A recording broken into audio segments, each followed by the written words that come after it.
Hello, welcome to the Dead Author Live on Facebook, Halloween edition. This means Halloween.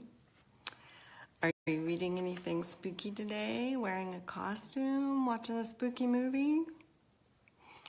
My sister and I have already watched The Burbs, and I personally have watched Tremors. I kind of like the quirkier rather than the blood and gore ones. I'm dressing up as a Dead Author Live today, so that's pretty much it. You can see my hat and my Halloween spiderweb t-shirt with the sparkle. That's it. That's what I do. We don't actually get trick-or-treaters here in our northern headquarters, so it doesn't really matter how I dress up or not. And I get to eat all the candy, which is excellent. Speaking of, I should do something. It's time for the Flamingo Weather Report. It's windy. I know that will come as a shock to those of you who live here. I'm trying to think. We've had a few days that the wind hasn't been blowing and a few days when it hasn't been howling, but it's kind of howling out there right now. It was in the 20s this morning. Very chilly, but it has warmed up to the 40s, apparently to get ready for another storm that's heading this way and to mess with our heads. Sunday, the temperature dropped like, 30 degrees when we were inside. It was crazy.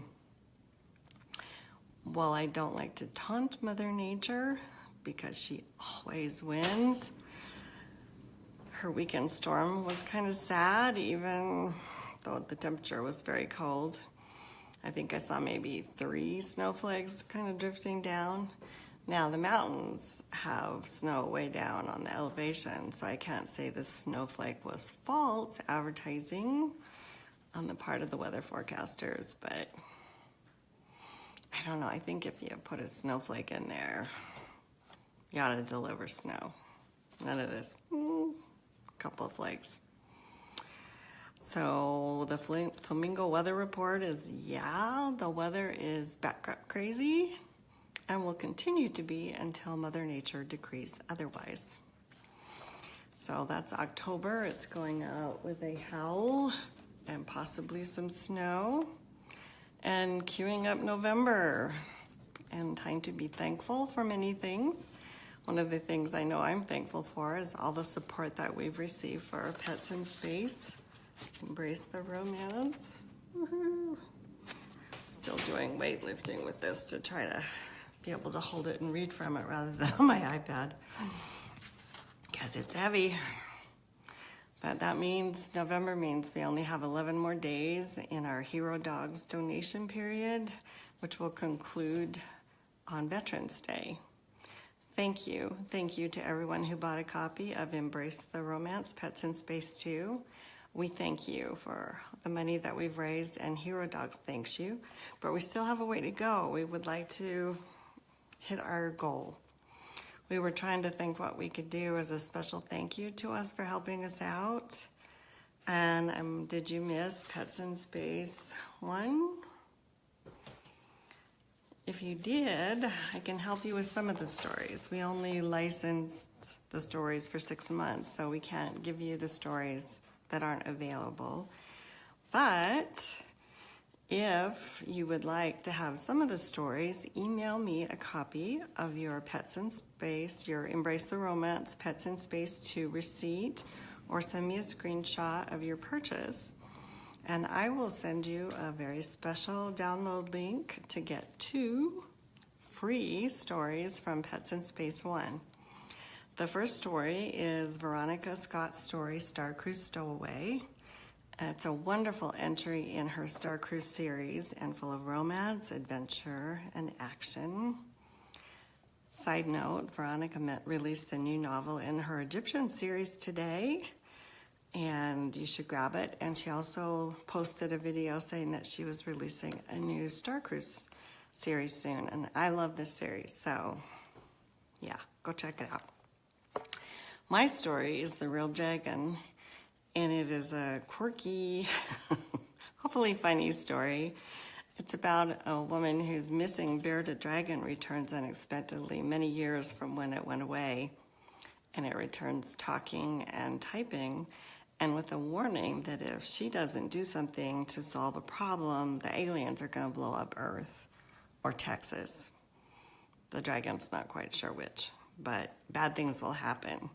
And that's just the beginning of Emma's problems. So I hope that you'll check it out and get yourself a copy of these two stories.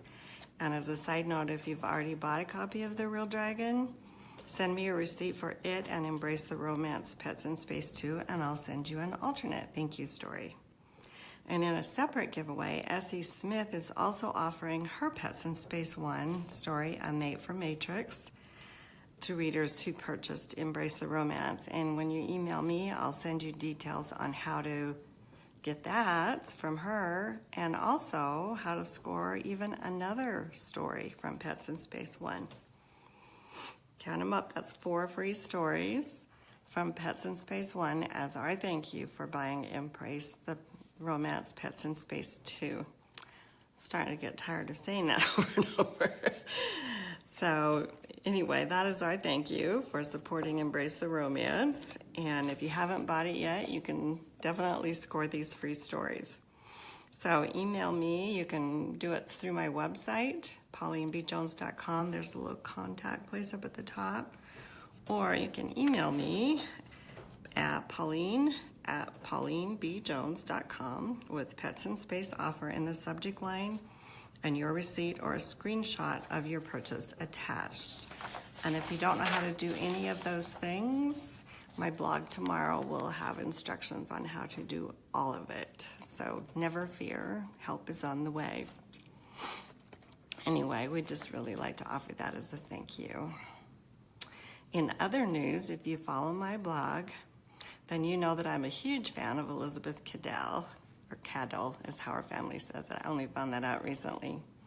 For a long time, the only way to read one of her 52 novels was tracking down used editions or scouring libraries and bookstores. And I spent years, especially once the internet appeared, trying to find and read, just read all of her stories, and library loan, interlibrary loan, all kinds of ways that I read her books. But her heirs are now releasing her books. Men and Angels, one of her early novels, was selling for $900, and it just released this last week in print and digital. And you can get it for much, much less than $900 and support the project of republishing her novels. About 16 of them have been released. Most are also available in print, and there are some audio editions which are delightful. And a fun side note, 2 of her granddaughters have done 2 of the audio editions, which I think is really sweet, and they did a lovely job. I love listening to their voices. I was also tipped off by a friend about digital editions of Mary Stewart's romantic suspense novels. They had her Arthurian legend ones available, but not her romantic suspense, which were my favorite. I don't know what took so long to release them, because they were available in England, and I used to go look at them and go, because you can't buy digital outside your territory without doing things that didn't work for me. So I was really glad to see them.